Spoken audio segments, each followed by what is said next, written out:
everyone. What a big crowd we have tonight. Beautiful faces. I like it. I like it. We're going to change things up a little bit tonight. Normally, we start off the meeting where I stand up and lead the crowd in the Pledge of Allegiance. Mr. Gibney has counseled with me and informed me that he thought it would be a good idea to have some special guests. Yep. So we have a student of the month for I believe it's our TZ student of the month. I think in the pledge. Okay, where's that at? All right, you want to step forward? Come on up here, young lady. And we'll follow your lead. I pledge allegiance to the flag of the United States of America and to the republic for which it stands, one nation, under God, indivisible, with liberty and justice for all. Good job.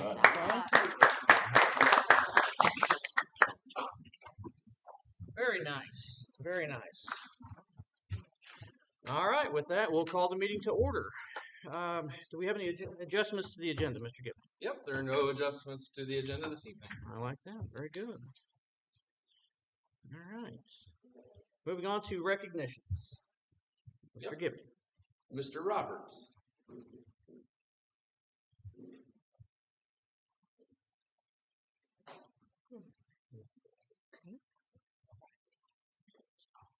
Well, good evening. I have Caleb Cyrus-Fleshman with me tonight.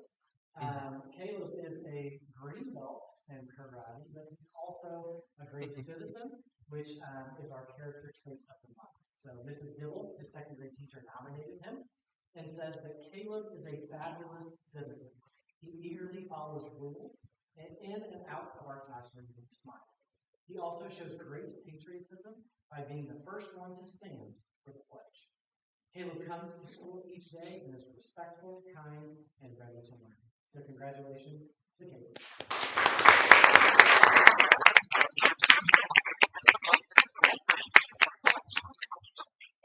So since this is our first meeting of the new school year with Students of the Month, we do have our backdrop display set up for pictures. So if you want to follow the administrator, then you're certainly welcome to come back. Cooper.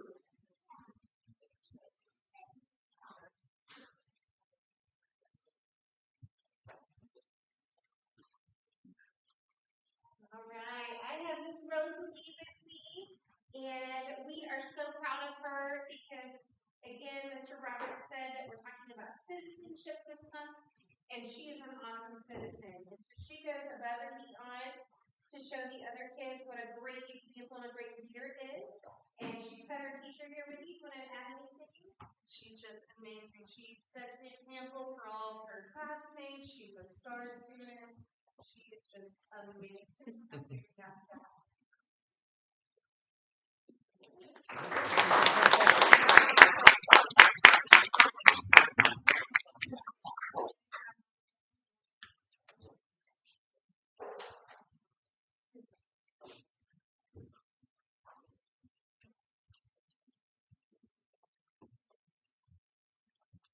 Mrs. Eldridge.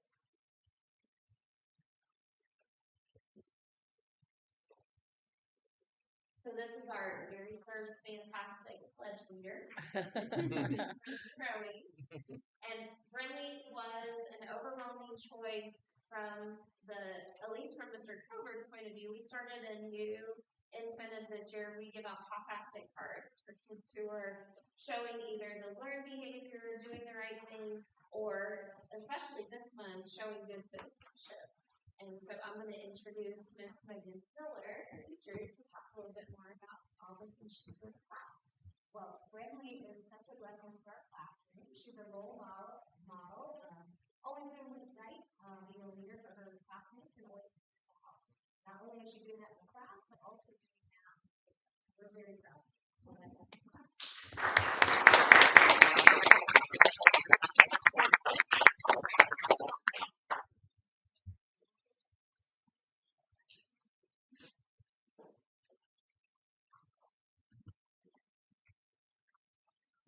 From Pamela.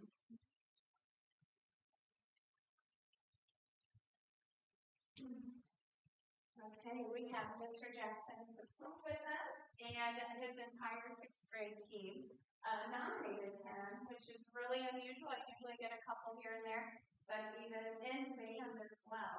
They mentioned that Jackson contributes in class, is helpful, very responsible. His positive attitude and willingness to help others creates a wonderful school environment.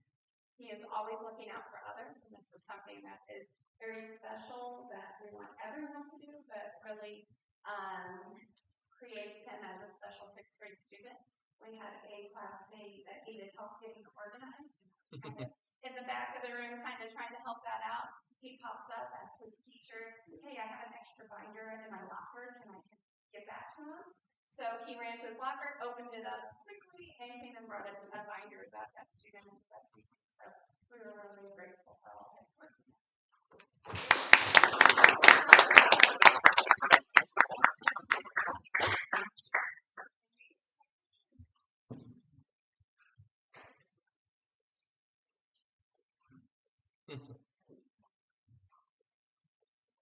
So our student of the month for the high school is Tristan Pridemore. Tristan is a sophomore at Greencastle High School. He was nominated because he works hard in his academics and he strives to be the best student possible. Tristan does a lot of work in the Fab Lab, and when he does, he's really here to go around and show us everything that he's made. He also always is towards helping other students and volunteers to help us with we possibly can. And because of his work ethic, we're super proud of how things went with him last year. And he's awesome for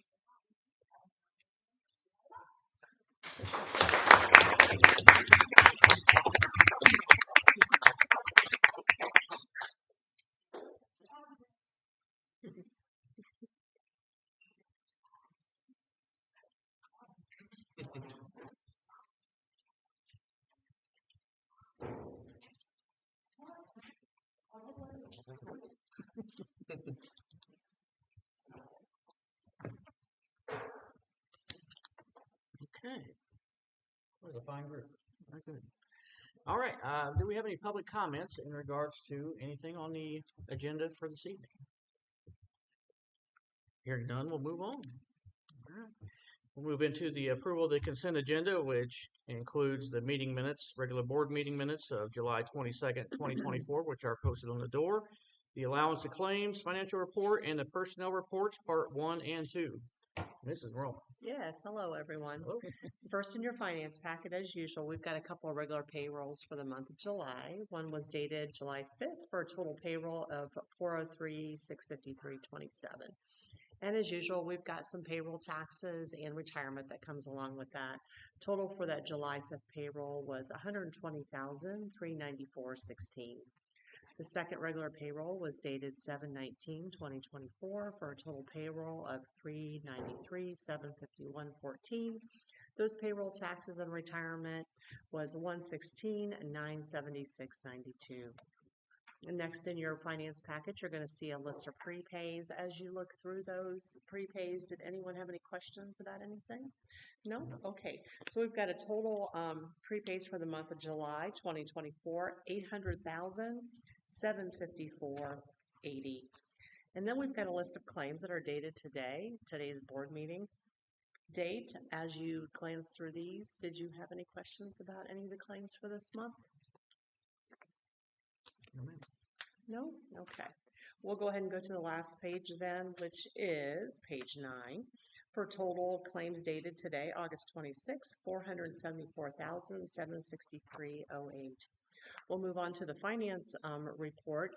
Balance the end of July 31st, 2024 in education fund was $3,850,787. We go down a couple 2-3 lines to Fund 300 operations balance at the end of July 2024, $1,290,260.07. If you go to the very last page, you're going to see the balance of all funds of $10,138,635.72. Next in your packet, you're going to see what is a deposit statement. And basically that tells us that our funds are in balance with our banks. And as you can see there, our grand total for all funds and grand total for all banks, those numbers are exactly the same. That is exactly what we want to happen. So we're good and we're good and balanced there. Next in your finance packet, you've got a fund transfer report. We only had a couple things this month. It was a transfer from Bank 2 to Bank 10. And again, that's just to cover some expenses for those hard copy checks that we need to cover for the claims for the board meeting. And then we've got the education ops fund that we do every single month.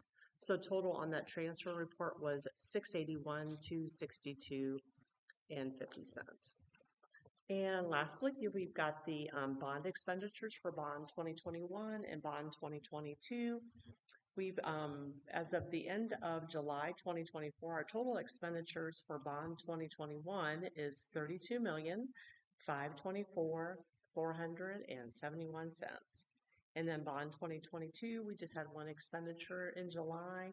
Total expenditures in in bond 2022 is $4,322,621.31.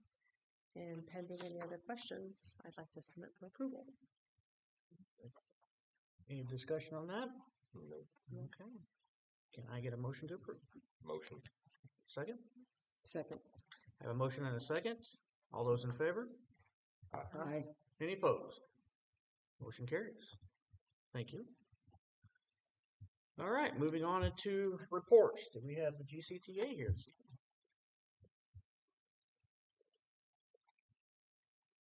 Hello. Hello. My name is Erin Brown, and I'm the president of GCTA. I'd like to start off by thanking the board and administration for their continued partnership. The last legislative session brought many attacks on public education and educators specifically. In the last session, our collective bargaining rights were at risk. But luckily, we were able to maneuver those attacks, but I fear future legislative sessions might be worse. Therefore, I come before you to ask for your continued support. It's very important that we continue to build a community to support public education. Our students are counting on us, so I ask that you come alongside us and help us fight for what's best for students. You see, what's best for students includes more than what content is being taught in math or what books are being read in language arts. It also includes transporting students to and from school, making sure they're fed and well cared while they're in our care. Sitting alongside the students to provide them with support and interventions to help them succeed both academically and personally. But we know that it's just the tip of the iceberg. We have 122 educators covered under the collective bargaining agreement. Statistics show that most teachers leave education within the first 5 years, but I'm happy to say that Greencastle has 57% of our teachers who have been here for more than 5 years. 40% of our teachers have been here for 10 years or more, and we have 3 educators that have dedicated over 30 years in the classroom at Greencastle. We have an amazing staff here, and I'm proud to call this my home. Last year, we were able to increase our salary schedule to stay competitive with our surrounding county schools, and we're thankful that our financial situation has allowed us to get to this point. As we move into negotiations this year, I would like us to take a serious look at how much we are contributing towards insurance premiums for our teachers. This is something that Mr. Gibney and our bargaining team has discussed and will continue to discuss as we move through negotiations this year. In closing, I would like to thank you for all that you do for public education, and once again ask everyone in the community, the board, and the administration to help support public education, because our future generation is depending on us. Thank you. Thank you. Thank you.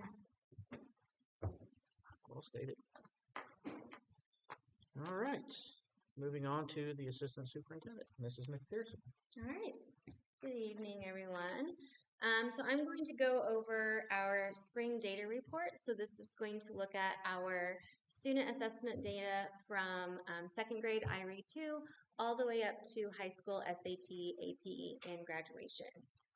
Next slide, please. So everything that we do, all the decisions that we make always go back to our core beliefs, our vision, and our mission, which we worked on in the last couple of years to define and then move forward with. Next slide, please. And from those core beliefs, mission, and vision, we developed our 5 GCSE priorities, with our target being student achievement. So all of those decisions, the things that we're doing, is all to increase our student achievement. Next slide, please. So I really feel it's important to know where we came from in order to move forward. So I put together some historical iLearn data from 2019. is the first year to show where we were before COVID hit and then after. So the colors, you can track cohorts of students. So if you look at our third grade in 2019, for ELA on our iLearn proficiency, we were at a 53% proficiency rate. So if you track that pink down, you will see when they left 8th grade, so they are current freshmen, they are at a 35% proficiency rate. So it was really important. I shared this information with all of the schools. So when I shared with the high school, those freshman teachers understand what those kids are coming in with, what skills they are, so they can make appropriate changes to their instruction so that we can increase and fill in those gaps. And so each color represents a cohort, and you can see we've stayed pretty stagnant. So either we'll go up a few, we'll go down a few, but we haven't seen any huge increases. Next slide, please. And this is the same for our math. Again, that third grade cohort in 2019, who are current freshmen, they did have a dramatic drop from third grade to 8th grade. They started at 61% proficiency, and then they're entering freshman at a 24%. So again, thinking about our algebra teachers and our math teachers, it's really important for them to know where our students are so that as they're making plans, making adjustments, and working with them intentionally, that we're filling in those gaps. Other than that outlier, we again have stayed pretty consistent between a few increases and decreases. Next slide, please. So this is our iRead3 data. I went back a few years to 2022, and this is showing comparison with our county cohorts. So in 2022, we had almost a 91% pass rate for both spring and summer, so it's a combined percentage rate. And you can see we were ahead of our Putnam County friends. In 2023, overall, there was a decrease or a stayed stagnant. We did decrease quite a bit between 22 and 23. And then this past spring in 2024, we are 4 out of the 4 of our Putnam County comparisons with an 80% pass rate. Next slide, please. We did do our iRead2 data pilot last year, which was really important for us to do. One, it can give our second graders a chance to see what the iRead2 looked like, as well as our teachers, because we had not given it before, and it was a pilot, so it didn't hurt anything.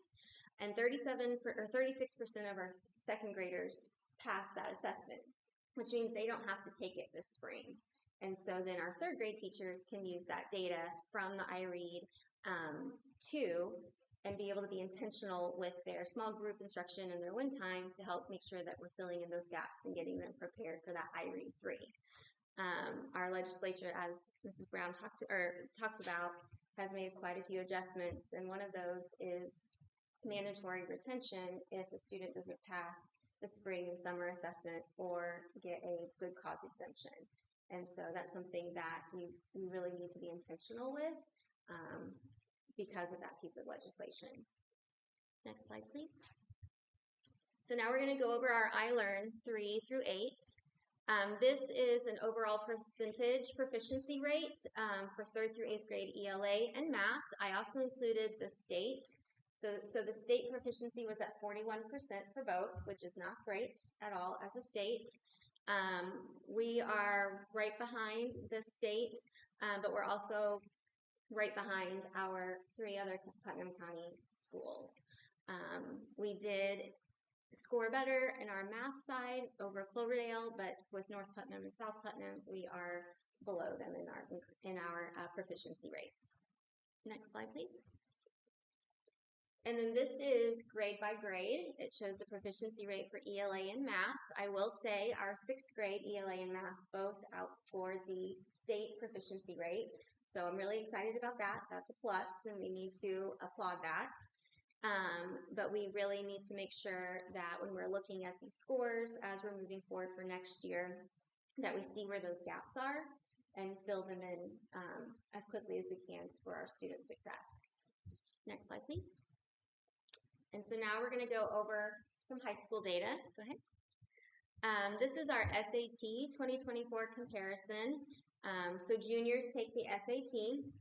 All juniors take that.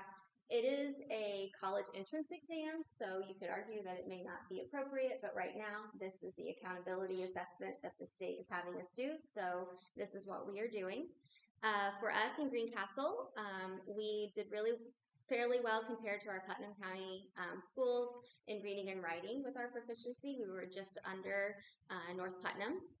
In math overall across the state and obviously in our county was extremely low, with a 21% pass rate or proficiency rate for us.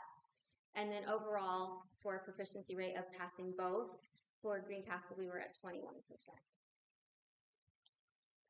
And this is some other of our high school data. So the first is our advanced placement scores. And so advanced placement assessments are assessments that students take that if they score a 3, 4, or 5, they can earn credit to go on to college. We had 87 assessments that scored a 3 or above. That's not 87 students because some students took more than one AP assessment, but we had 87 total with 11 AP course offerings. We had almost 1,200 dual credits earned between our teachers at Greencastle, Area 30, and Ivy Tech, and DePaul. And then we also, looking at our graduation cohort in 2024, 27% of our students went to the workforce, 3% were enlistment, and 70% are going on to some type of higher education. What's important with that enrollment piece of it is what they're doing after that freshman year. And that's where JAG is really going to play a part because those students who work with Mrs. Crosby, she is going to be able to support them after high school. And so throughout that freshman year or whatever they're doing, whether it be in the workforce, enlistment, or in college. Next slide, please. And so for these things, we do have action plans, things that we're putting into place to address this data and to help our students achieve all that they can achieve.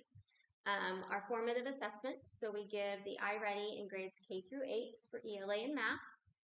And then our DIBELS, which is more of a phonics early literacy assessment in grades K through 3, and then also 4 and 5 when we need to get some other data points for kiddos. We also enrolled in the 3rd through 8th grade iLearn Checkpoint pilot. So this is a pilot year. This is going to give us a chance to see what that iLearn Checkpoint looks like before it comes into play as a requirement from the state. It was a hard decision for us because it is a lot of testing for our students, but we don't know what kind of data we're going to get from the state, and we didn't want to have no data. And so that's why we decided to continue with the iReady. If we see after the first checkpoint that the data that we're getting is sound and we're able to use that effectively, then we'll make a decision not to have the iReady as well. And then in the high school, we are adding the PSAT 8-9 for our freshmen so that we can continue that longitudinal data for them between the PSAT 8-9, PSAT, and the SAT. Our K through 5, we have started last year was our first year of implementation for our new reading curriculum. And through the Science of Reading grant, we were able to add our writing studio curriculum. So K5, we have an aligned writing curriculum that's tied to our reading curriculum. So they'll be hearing the same verbiage, same rubrics, all of those things K5. We also have our OG approach to word recognition. As we have new teachers, we're getting them trained so that they're able to teach those strategies effectively.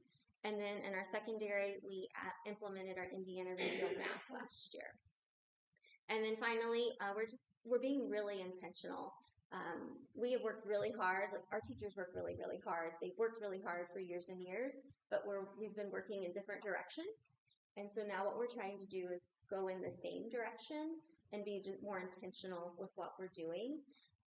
And that includes aligning our master schedules, adding in small group instructional time so that we can really be intense with those student skills. And then finally, with our professional development, we're working with Rose Brock Consulting. She's coming in to help our teachers and our admin understand how to not only look at data, but how to look at instructional strategies and observations happening in the classroom to drive their instruction. and continuing our Science of Reading PD through the Reading Science Academy membership that we were able to get through the Science of Reading grant last year. So we have a lot of good things in place. Again, we're just aligning our arrows, trying to all go in the same direction, and that will be really positive for our students. Thank you. Thank you.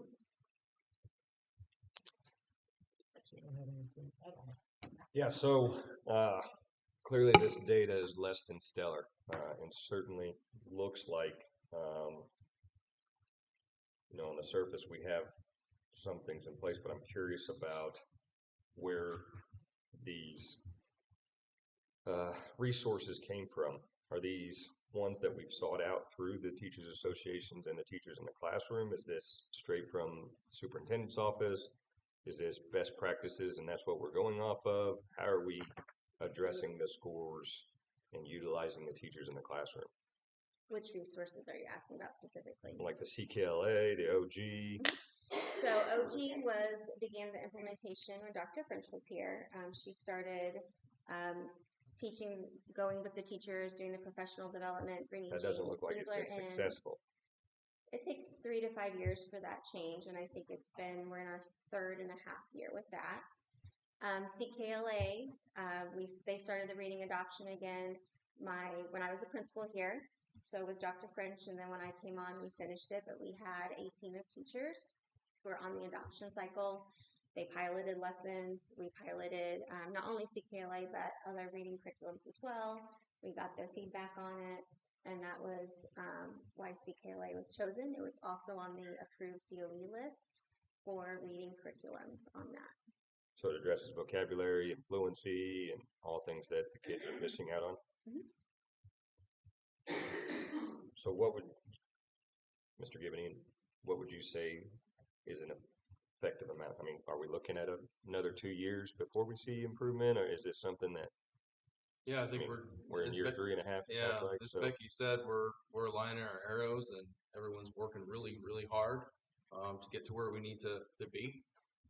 Probably one of the greatest challenges, probably even before COVID and coming out of COVID, it was the fact that we were operating off of open educational resources. Our teachers did not have a set, solid curriculum, and so we wouldn't necessarily have that consistency throughout the classroom, or as one teacher would leave and another teacher would come in. You don't have that go-to core curriculum to operate from. So that is very challenging and complex, and I think that one of the things that we're going to be revisiting this year is our math curriculum.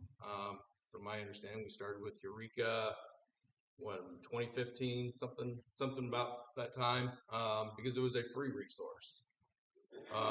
Ultimately, it became a paid resource, but we needed to figure out if it's the best resource. And so we are going to, Becky's spent some time organizing. She's here in the fall, going to work with our teachers, and we're going to look at adopting a math curriculum for K-5, because we adopted 6, 9. 6 year algebra. Yep, included algebra, because to me, that's been the biggest hang up, is not having that set, solid, rigorous, viable curriculum for our teachers to use, because it's difficult enough educating our students, but when you're having to develop everything on your own, that's challenging. So we want to have a good experience across the board for our students. So I think, from my perspective, it's good. I mean, what we have now is the assessments in place, right? I mean, that's what we have to go off the data. But I think I'm not a proponent of that being the only resource, and I want to see growth. Like, it doesn't appear like the growth is there. So I want to ensure that we're giving the teachers and the building level administrators the resources they need to be successful for the growth in the students first. And if we're not hitting that growth, then if we can have some more data on the growth that they're getting inside the classroom and along the way, I would like to see that. I would like to see. I get that we have these assessments that are state dictated, but I want to see the growth that the kids are getting and making improvements. And if we could add that to this, I think it would probably maybe paint a better picture and, paint a better light on what we're doing, because I don't think the assessments are necessarily end all be all. And that's part of what we're learning through the PLC process is not only looking at tests, right? We're looking at classroom observations. What are you seeing that your kids can do when you pull and work with them? And talking about that and using that, because that's data as well, Yeah. to drive that instruction. And that's part of that learning process with our PLCs. Be curious to see how that goes. I'm excited about If it. you could give us some of that at some point, that'd be great. Is the intentional and aligned master schedule the extra 30 minutes of both? Is that new this year? Yes, last year there was just 30 minutes of reading, and so we didn't want. It tends to go if you focus on one, the other one goes off the cliff there, and so we wanted to make sure that we were focusing on both of those. So how is that schedule being implemented? How is that aligning throughout the school? So in Deer Meadow and Ridpath, they're actually starting their wind times, I believe, on September 3rd. Is that correct, Mr. Roberts? And so they worked last week in their PLCs, identifying students who are going to go with our title teachers, who are going to work with our special education teachers, who will be working with IAs. And then the students who are left with the classroom teachers, they are working on, okay, what am I going to do with these students? What do they need all together? And so they'll be doing that during that 30 minutes of both reading and math. And then the same, Deer Meadow is going to be working on that as well. And then at TZ, what they did is they looked at their iReady data in comparison with where they were in the spring as well. And they grouped their students. And so they have small groups of students that they're going to be working with on their specific skills, whether it be vocabulary, whether it be fluency, comprehension and reading, number sense, things like that within the math skills. I have two questions on that. One, where's the time coming from? And then two, what are we doing with the enrichment kids, the kids that are beyond? How are we pushing them to the next level as well? So they're being pulled as well into a small group for the enrichment piece of it. Mrs. Hanson is actually working with them in all 3 schools. And so I actually met with her last week, so we've got some resources for her to pull those small group of kids. In terms of, ask your first question, Where's the time coming from? Where's that 30 minutes? We're Well, missing out. Yeah. we're not really missing out on anything. We just tightened up our schedule. There was more transition time. I think that I didn't really know their schedule before at TZ and Ridpath and Deer Meadow, but I don't think it was a very tight master schedule from what I have heard and seen of it. And so the principals just worked really hard to tighten that up and make sure that every minute that we have with the kids is effective and intentional with it. And we still have the arts and Oh yeah, they all have the specials, and then we were able to add recess, and we were able to add the Fab Lab for the 5th grade. when you said the second graders don't have to take the test, are they still going to No. make sure they're Nope, they don't have to take it at all. They'll take the iLearn, not the iRead.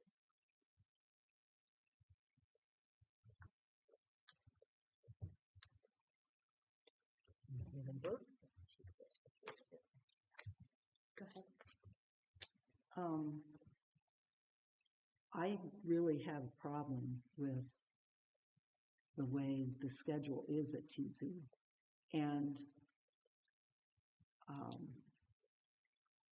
utilizing teachers in the afternoon out of their content area in order to create these small groups.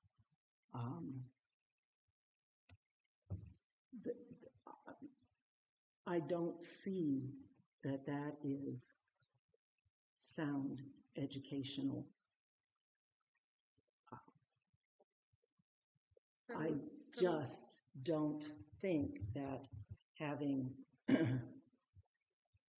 a special for a week and then moving to another special and then not moving back around again until 4 months later or 3 months later or whatever it is educationally a good thing.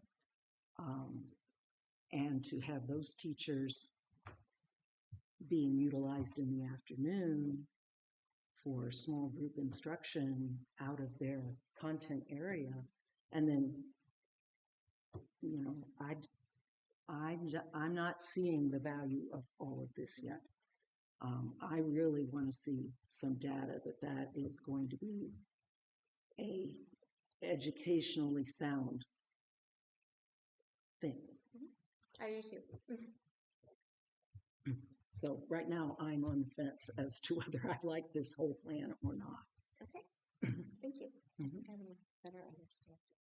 So I think it might be important to clarify or add that those elective teachers are not being pulled from classes in which they're already teaching their rotation for the third or fourth or fifth grade students.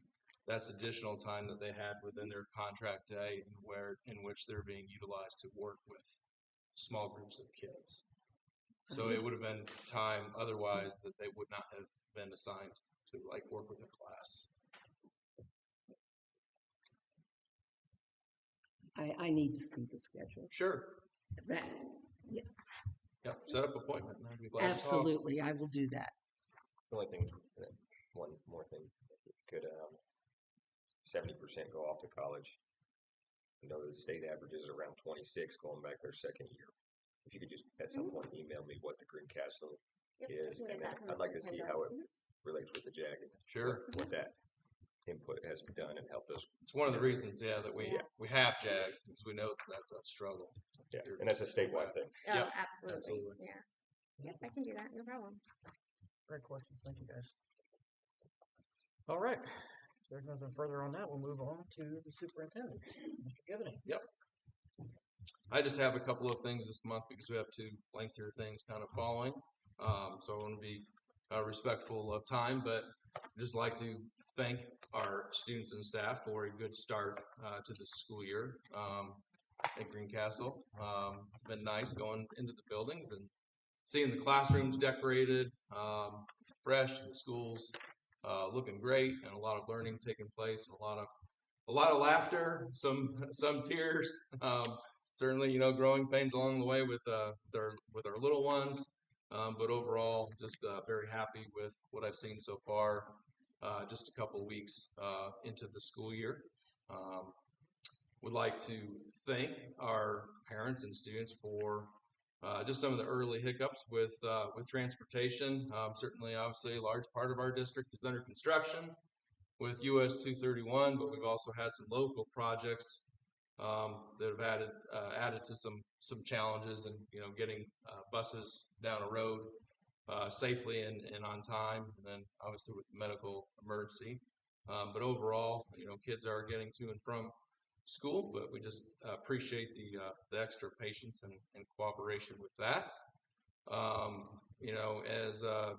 As Aaron was sharing earlier with the legislation, just obviously a lot of things taking place that we know that we have an election this year, so we are looking at a new governor. It's just a matter of who that governor is going to be, and with a new governor potentially comes a new Secretary of Education. So there's a lot yet to kind of be figured out with that. But one of the big topics of discussion, things taking place right now, is the whole high school redesign and the diploma. I think if you're watching the news, it's probably been a fairly heavily reported on item. They released version 1 and allowed for public comment, and then just like a week ago released version 2, and it looked a lot different than version 1. But there's still some obviously a lot of changes being proposed with just work-based learning, student internships. Certainly some flexibilities designed to help kids, but there's still a lot of fear in the unknowns. And so that's what we're really hoping gets worked out here before the end of the year when things become final. But in some of the meetings that I've been participating in on various occasions, it's likely that version 2 will look very close to the final version. But if you have feelings one way or another, I would encourage you to use your voice and speak up and speak out with that before things do become final. That's all I have under superintendent report. Okay. Anything to add to that? Okay, moving on. Old business, it looks like we have no old business. Moving into new business. We're going to move into opening the 2024 collective bargaining public hearing. Mr. Giffen. Yeah, so we got that presentation. So I'm not going to spend a lot of time in the details of this because this is the same slideshow or slide deck that we've been using for the last 2 or 3 years, at least since this became law. So this is something in statute where we have to hold a hearing on collective bargaining before we begin formal bargaining after September 15th. Next slide. So the purpose of the hearing, specifically the objectives, to share what we can bargain, what we cannot bargain, regulatory restrictions set by ERB, and then obviously allow for public testimony tonight. Next slide, please. So the subjects of bargaining, when the state legislators made some changes a couple of years ago, these are the items limited to specifically to bargaining salaries, wages, and fringe benefits, such as those other items. Next slide. Prohibited subjects of bargaining. These next 2 slides cover the prohibited subjects. Even though these are not a part of bargaining any longer, these are things that we've deemed important and have continued to hold regular discussions with the Greencastle Classroom Teachers Association. So we still continue to work together and bounce ideas back and forth and get feedback. Next slide, please. Timeline for bargaining, nothing has really changed with that. Just kind of shows the timeline there. We begin formal bargaining September 15th, and then we have all the way up until November 15th to ratify a CBA and have things approved. But along the way, even after we do reach an agreement, there are certain meetings, public meetings, that we have to hold and allow for public comment before the board can ultimately approve that CBA. Next slide, please. So obviously there are a lot of different parameters that we have to work through. We had a good review of our collective bargaining agreement from this past year. There were a few things from prior years that we had to get cleaned up, and those things are all cleaned up, so we're in the clear with that. Obviously, we have to navigate any new state laws. We know that this year is the final year of the state budget biennium.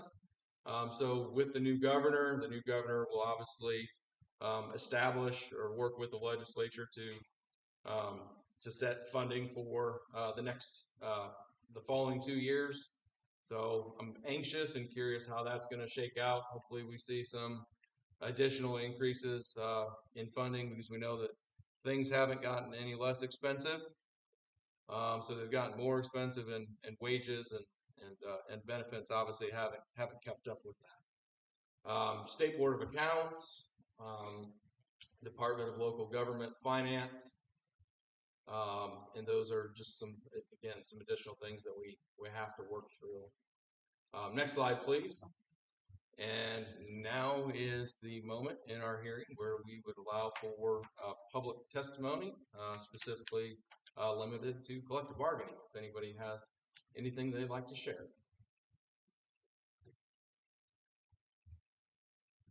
Anyone? No one? Okay. Hearing no public testimony, then we will now close the public hearing. All right, we have a approval request, permission to advertise the 2025 budget, CPF plan, and bus replacement plan. Yep, so next presentation there, Corey. Okay, so as is customary this time of year in August, we host our annual budget workshop with the board. Since we have an appointed school board, our process for approving the budget looks a little bit different. We have several governing bodies that help us with our process. And one of those Kelly and I met with, was that last Tuesday or Wednesday? I can't remember. Wednesday. Seems like so long ago. We went before the county council and shared this same information. And now we are sharing it with you before we proceed forwards. Next slide. So at Greencastle, those are our primary budgeted funds. We have the education fund, the operations fund, the debt service fund, and the pension bond fund. Next slide, please. And so it's important to understand that those funds were designed for very specific purposes. Therefore, their uses are limited to very specific purposes. So our education fund, those is used primarily to fund things that take place in the classrooms or instructional related items. And our primary source of funding for that is the state tuition support that we receive on the 15th of each month from the DOE. The operations fund is just that, is to help take care of operations, to help with facility improvements, grounds, pay for maintenance, cleaning of facilities.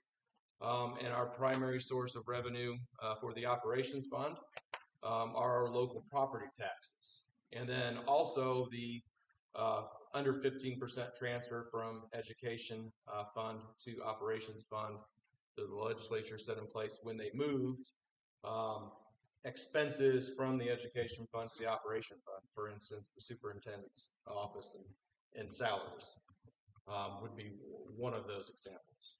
And then obviously the debt service fund is specifically just for that. It's to repay the district's outstanding debt obligations. And primary source of revenue for that, local property taxes. Then we have the pension bond fund. That's to repay our district pension debt. So you might remember it's like 2003 or 2004, there was the buyout conversion of leave days. Essentially, the government had schools issue debt to cover unfunded liabilities, and we've been having to pay those back over a period of time. And thankfully, we have one payment left in 2025, and then our pension bond will be paid off, which is nice. But we use our local income tax dollars to pay for our pension bond debt. And certainly once that's paid off, that will free up some additional revenues for other uses. Next slide, please. And so our state tuition support for the fiscal year, so our budget is done on a calendar year, but we receive our funding on a fiscal year. So to July through June, we receive our funding, and I have listed for you all of the different variables and the different count dates that play into that. So anytime we're working on the budget, we're making our best guess well in advance, and certainly we're using a lot of historical information to help with those projections. So if you're looking at specifically, like for example, item number 10. So part of our funding in fiscal year 25 is going to be determined dating back all the way to the 22-23 school year, based on how many students earned or completed an associate's degree.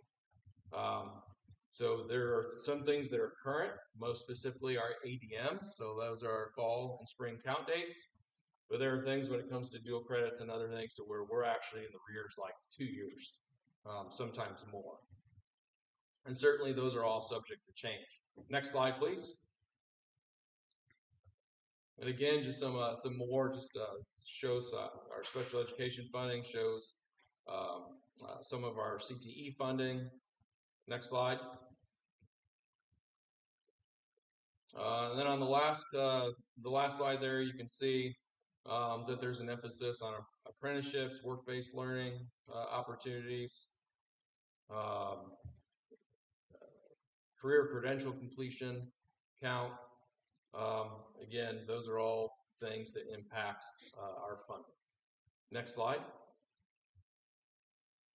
So based our FY25 state tuition support, there's our estimate, and it's broken out into the 5 different grants based on all those different variables. We have the basic grant. That's just the per student count. We have the academic performance grant. That used to be called the academic honors grant, but now you have a lot of other items baked into it, the dual credits, and all of those items. Certainly, honors diplomas, it's still a part of that. The special ed grant, the CTE grant, and then they've also added in the non-English speaking grant into our total funding. So they send that to us all as one now, rather than separate.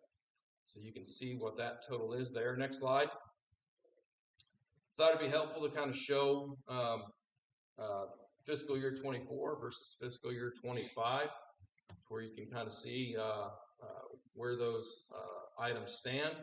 One of the things that really kind of jumps out to me is that academic performance grant. You can see that in FY24, we were at 59,400 and dropped down to 29,000. Well, if you remember, 2 years ago, we had and even last year, we had a little bit smaller graduating class.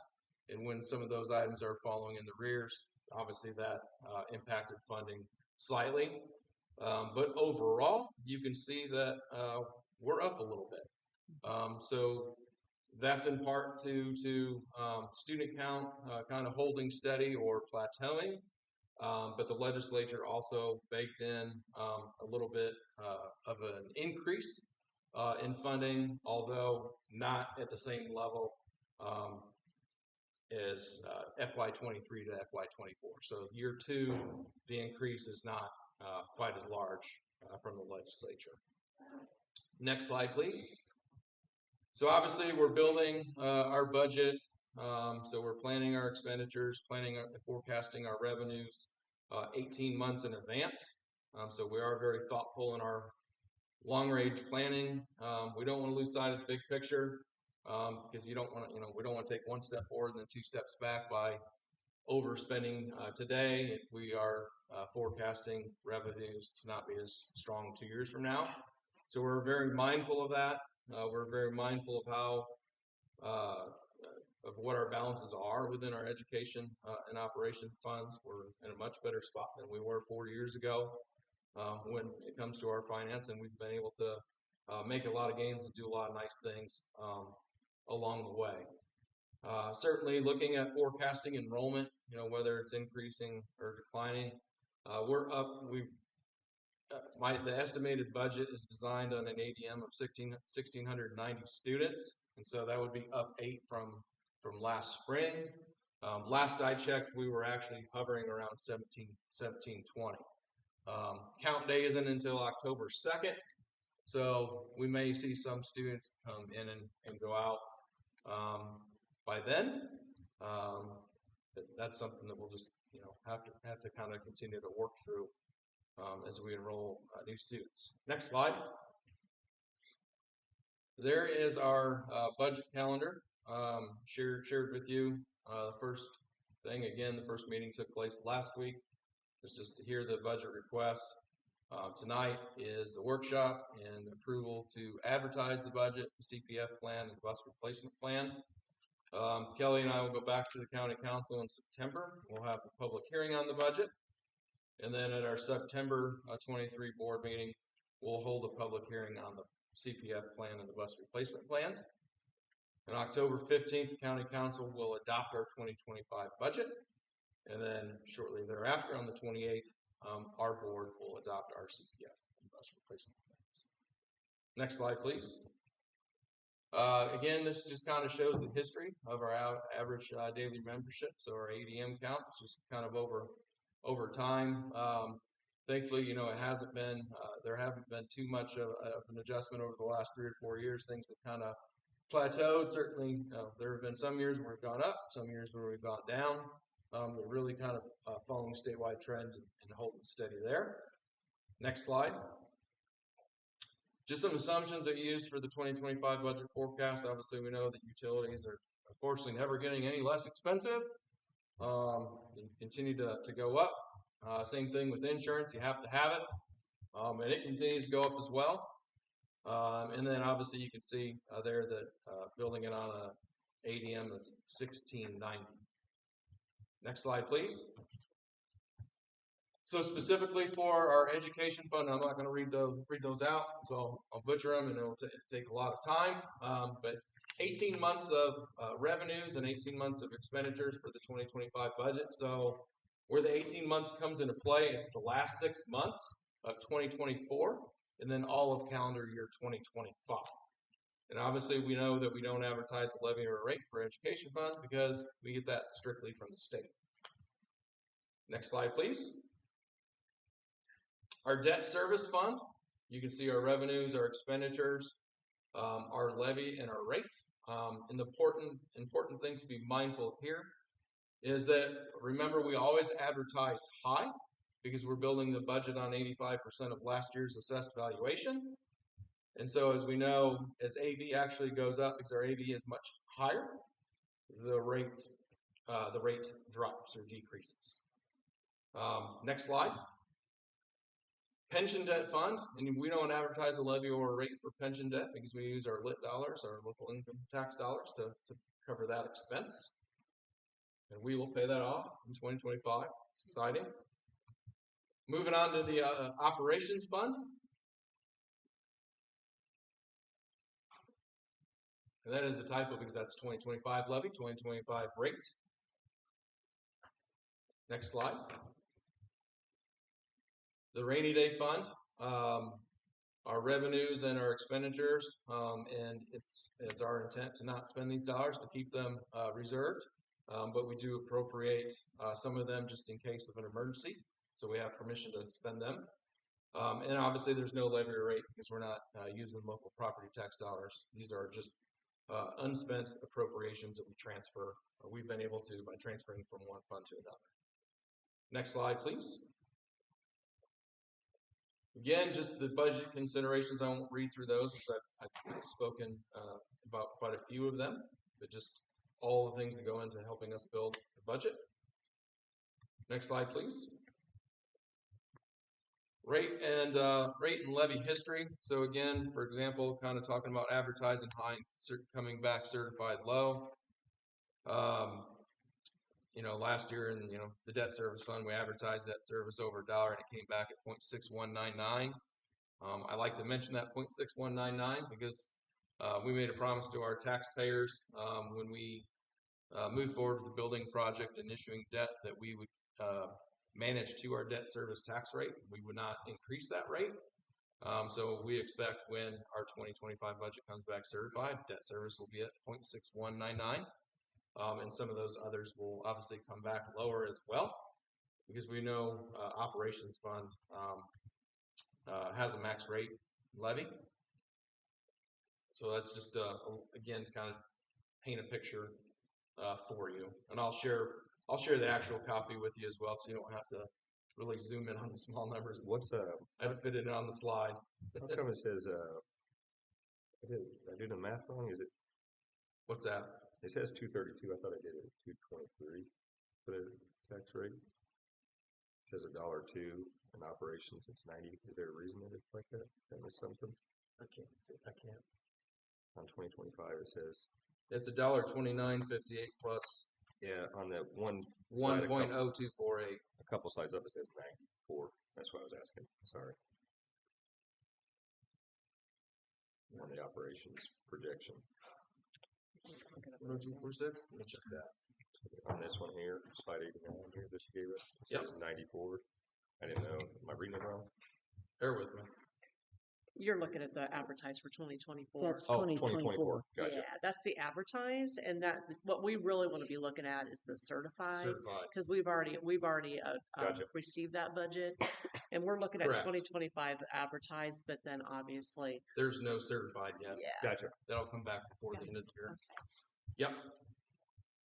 And so we don't expect our overall rate to fluctuate a ton. Actually, there's the chance that it may drop a little bit because our assessed valuation grew by roughly $100 million for 2025 versus 2024. Next slide. So there it is right there. Overall, again, just advertised the rates and levies, as well as permission to advertise the CPF and bus replacement plans.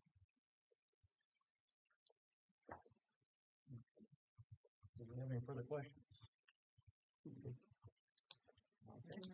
Hearing none, can I get a motion for permission to advertise the 2025 budget, CPF plan, and bus replacement plan? A motion to approve. Motion, do I have a second? Second. A motion and a second. All those in favor? Aye. Any opposed? Motion carries. All right, I have approval request for the Tiger Cub Collective student-run business at Greencastle High School. Yep. So one of the really exciting things that's taking place, and hopefully some have started to see some of the information, but out of the high school Fab Lab, Dr. Hale, Mrs. Frank, and Mrs. Gell, and some other staff members have worked to develop the Tiger Cub Collective, and that's a student-run enterprise. And their goal is to essentially operate a student-run business and partner with organizations in the community and give students an authentic, real-world experience in conducting business. So under the Tiger Cub Collective umbrella, there's Spiritware, where students will do market research, manage inventory, make Spiritware. The Design Shop, where students will design and market apparel, gear, swag, and also offer printing services. So one of the things that they're going to do is they have a large format printer, and so they're going to be able to print banners and things like that. Fab Lab Solutions. So one of the long-term goals of Dr. Hale, and I'll use this because he shared this when we had a group visit from South Putnam, is he wants his engineering students to partner with local industry to be given a problem and then develop a solution for them to that problem. And ultimately, he would like students to have patented products. Marketing services with Mrs. Jadell's business class. So offering marketing consultancy to local small businesses, marketing research, promotional strategies, and then just even some fine art sales. So one of the things taking place, and it's in November 23rd, we're having what's the title of the event? Greencastle Arts and Innovation. Greencastle Arts and Innovation Expo, and it's going to be a good opportunity to learn more about these things and also potentially purchase some artwork. We have some very talented students as well. So in order to move forwards with this, we want the board to recognize the Tiger Cub Collective as a student-run business. And once we do that, obviously there are some additional things that we have to work through and figure out internally as far as revenuing funds, paying expenses, those types of things. But this is the first step in that. So overall, it's very exciting. Sounds like an awesome thing. I like that. Absolutely. Mm-hmm. All right. Any discussion? All right. All right. Can I get a motion? So moved. All right. Can I get a second? Second. All right. Have a motion and a second. All those in favor? Aye. Any opposed? The motion will carry. All right. Have an approval request for the 2024-25 district safe school plan. Yep. So this is something that is customary at the start of the year. We always review and update our district's safe school plan, and then I certify to the Department of Education that we've done that. Certainly that's viewable by the board members, but it's not in your packet because certainly when it comes to our safety protocols and plans, we really protect those things. So this is annual customary approval that we seek at the beginning of the year. Okay. Any discussion? Now we'll work on that. All right. Can I get a motion? A motion to approve. All right. Have a second? Second. We have a motion and a second. All those in favor? Aye. Any opposed? Motion will carry. All right. I have an approval request for a custodial staff transition. Yep. So obviously we've transitioned our custodial and ground services to Southeast Services for Education, and in your board packet is a memo with just a request of some of the things that we need to do to kind of clean up final arrangements. One of those being terminating those custodial staff members from employment with GCSE who have joined SSC, as well as a buyout of any remaining paid sick leave days of custodial staff. And then again, since there's a 60-day wait with insurance, we're bridging that for them because we don't want anybody to have to go out to the exchange or COBRA. So they can remain on our insurance through the end of October. And then November 1 is their eligibility date for taking insurance under SSC. And those are all things that we shared when we went through this. We just have to formalize it via board approval. Any discussion? Hearing none? You have discussion? No. You sure? So this is they're just moving off of our employment from us, and then we're contracting them through.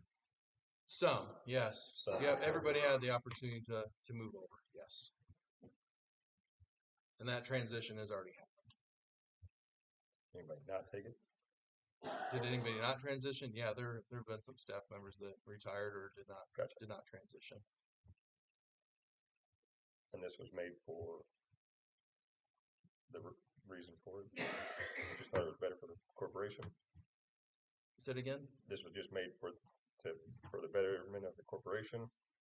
Yeah, this was to add or enhance our custodial services and our grounds services. So when we approved the agreement for SSC, when was that? At the end of June, I think, if I recall. Yep, it was to enhance things to where essentially we want our custodial staff to clean and prepare our facilities. We want our ground staff to mow and take care of our grounds rather than have to balance in both lanes and to bring an expert to the table that can train and enhance what we're doing. And it does not take away jobs like from the community. The community jobs are still there. Guys in our community are the ones that can apply for the job as well. Yeah, they need a workforce. Yeah, so and certainly from there. they've pulled from our staff and are looking to recruit more and hire more. Good. Just like with the food service. Good. Yep.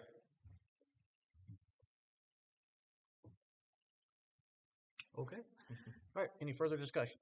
All right. Hearing none, can I get a motion? So moved. Got a second? A second. A motion and a second. All those in favor? Aye. Any opposed? Motion will carry. Have approval request for preschool. Yep. So one of the things I'm most proud of is that literally like just a couple of days before our families were set to begin preschool, we found out or were informed that First Baptist preschool was closing, and there were going to be many families without preschool options for this school year. And we already had a community preschool that serves families. But Mrs. Cooper and her staff, we worked to open an additional classroom and worked to take on additional community preschool students so that way families would have options. And with that, we are able to offer an all-day option at Greencastle, and previously it was half day, AM or PM, 5 days a week, 3 days a week, or 2 days a week. So we didn't have that option, and now we are serving. Is Brittany in here? Yeah, she's in the back. Brittany is in like 114 preschool students or 115. So like we really expanded our capacity with that, which is we know preschool is a huge need for families in our community, and so we were able to staff it and do it. We went ahead and did it.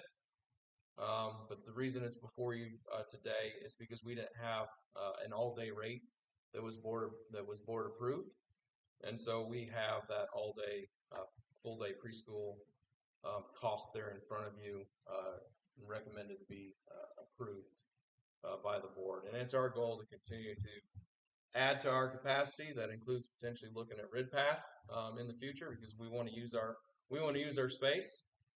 and we want to educate children and help families. And then the other piece of that is we want to take steps to work for paths to quality, to where if we achieve a level 3 or a level 4, we will be eligible to accept vouchers from the state. So again, we can serve even more students. So it would be my recommendation that the board approve the updated preschool costs. Okay. Any discussion? That rate comparable? Is that a pretty good rate? It's in line with the market. Our county. Awesome. Well done. Well Yeah, done. nice. Motion. You're there yet. Okay, I'm calling for a motion. We have a motion on the floor. Do I have a second? I'll second. Motion and a second. All those in favor? Aye. Any opposed? That motion will carry.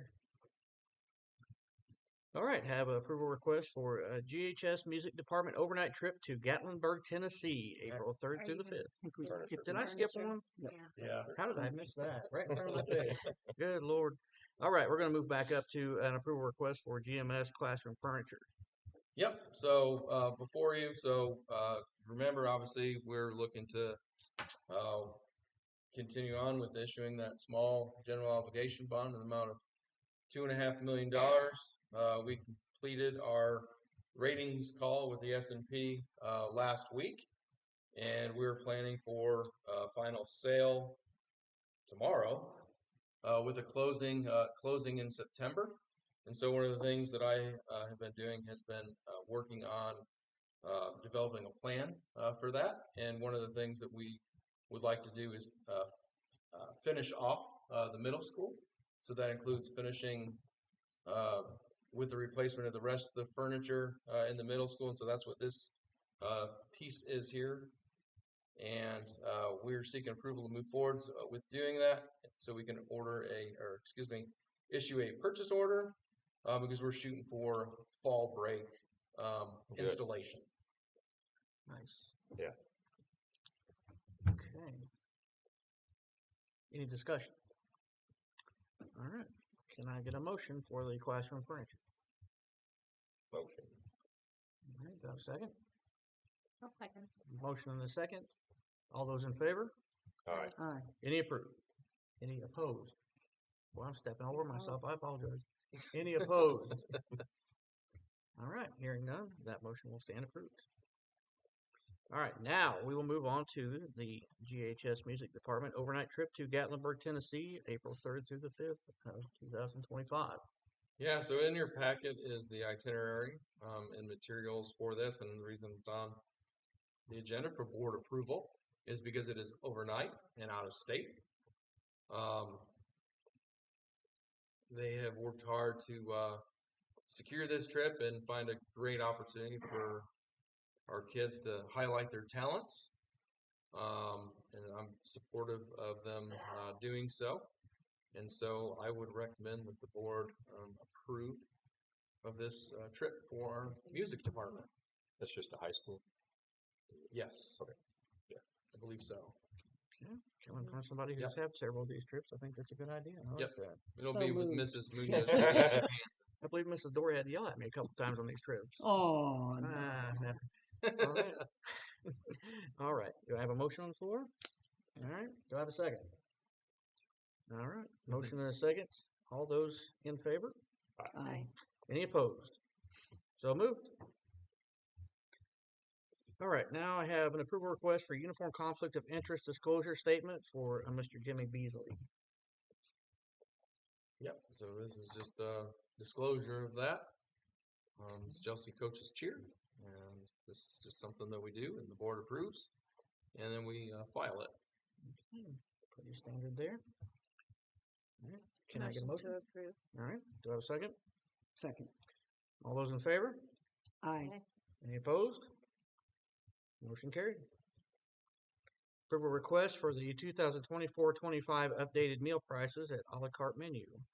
Yep. So there have been just a couple of adjustments made to a la carte pricing in general, and so that is in your board packet. And then We had mentioned previously that we were going to begin with a la carte options in our elementary schools, but in a limited amounts. I think it's Wednesdays and Fridays. Is that correct, Mr. Roberts? With a much smaller range of options.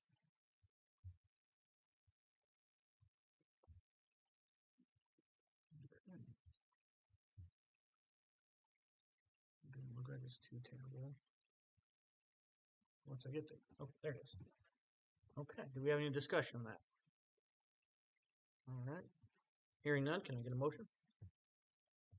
A motion to approve. Okay. Do I have a second? Second. I have a motion and a second. All those in favor? Aye. Any Aye. opposed? All right. Sorry, Steve. I had to get there too. That motion will carry.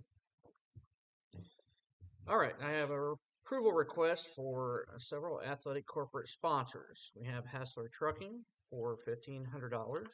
We have Epic Insurance for $1,500. York Chevrolet Buick GMC for $1,500 and McDonald's for $750. Any discussion on that? I would appreciate it. Yep, that's very appreciative. No further discussion. Can I get a motion? A motion to approve. Do I have a second? Second. Motion and a second. All those in favor? Aye. Any opposed?